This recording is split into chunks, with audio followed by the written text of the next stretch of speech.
Hi friends, welcome to ఆద్య సద్విక. అందరూ ఎలా ఉన్నారు? బాగున్నారా? ఈరోజు మనం ఎంతో చక్కటి కథ అయిన కన్నీటి విలువ గురించి తెలుసుకుందాం. కన్నీళ్ళు ఎల్లప్పుడూ దుఃఖాన్ని మాత్రమే సూచిస్తాయా? కొన్ని సందర్భాల్లో ఆనందాన్ని కూడా సూచిస్తాయి. అందుకే వాటిని మనం ఆనంద బాష్పాలు అంటాం. ఆ మాటకొస్తే కన్నీళ్ళు వెలువరించని భావోద్వేగాలు లేవు.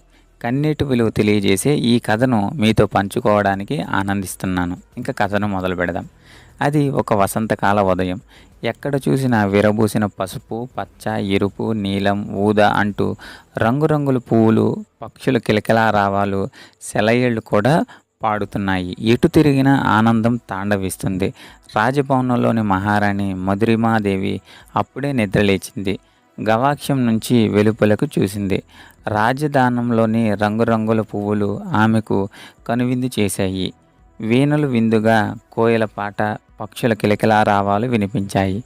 ఆమె హృదయం ఆనందంతో ఉప్పొంగింది.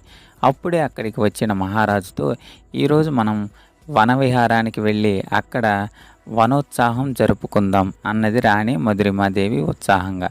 రాజు మందహాసం చేసి, నువ్వు చెలికెత్తలతో కలిసి వెళ్ళు, నేను సాయంకాలానికి వచ్చి కలుసుకుంటాను అన్నాడు. రాణి చెలికత్తెలతో కలిసి సమీపంలో అడవిని చేరుకున్నది. అక్కడ సెలయేటిలో స్నానమాడి పువ్వులు కోసి